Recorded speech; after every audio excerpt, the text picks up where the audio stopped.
So, tomorrow is the 4th of July, which is the American Independence Day, as probably all of you know. And a while ago, on July 1st, was Canada Day, and it's just, there's Bastille Day on July 14th, and it's just the season of patriotism and nationalism.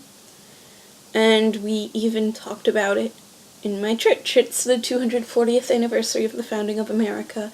Whatever, my dad was complaining that there wasn't enough conversation about, I am wearing pants by the way, enough conversation about our country in church today. And I'm like, I kind of am glad there wasn't. Like, we talked about it and we prayed for our leaders, but like, here's the thing.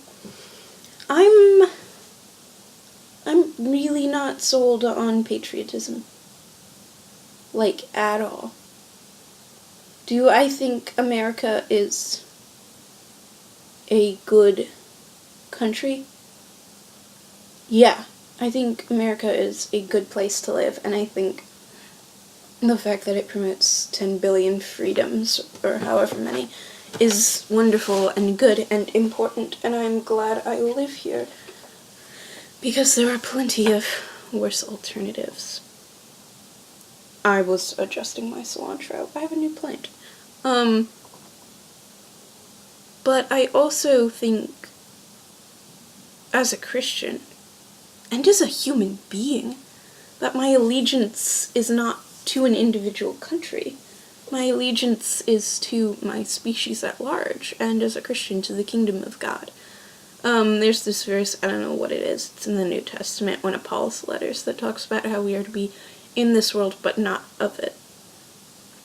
And here's the thing, a lot of people wonder if that means we shouldn't vote or shouldn't participate in government, and I don't think that's the case.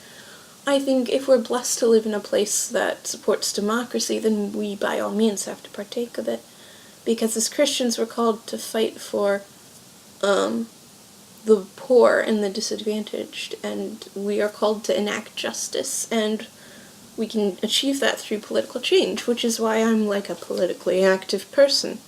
I went to vote in the primaries in my state, and I'm going to vote in the general election, and I'm going to write my Congress people, and I'm going to probably protest when I am a older, independent human being. But I always get concerned, and my brother is incredibly patriotic, and he is all about his country songs that talk about how great America is, and he is all about buying American t-shirts, and just, he's not like a blind supporter, but it's just so bizarre, because we were raised in like the same household, and look how different we are, and I know that's like a thing because we're individuals, but still kind of weird to me. I don't know, I just celebrate your country, celebrate the fact that you are there, celebrate the freedoms you have, but whether you're religious or not, remember that your country's national enemies are not your individual enemies, that the political opposition is still people, and that everybody, even the terrorists, still are human beings. And as a religious person, as a Christian, I believe in a concept of universal forgiveness. So I charge Christians specifically, I can charge nobody else with this, but I charge Christians specifically to love your enemies, love your political threats, and just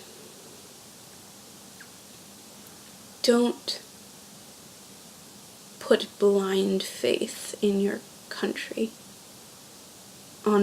over, like, compassion and whatever. And don't be afraid to question your government. It's not 1984 yet. There's still time to question your governments. And if you live in a place where it's not safe to do so vocally, get out, if you can. Or, start a revolution, or do something, and that's a thing, like, just, I don't know. There are fireworks. I'm gonna stop filming. You're a day early! You need to chill! I hope you have a great day.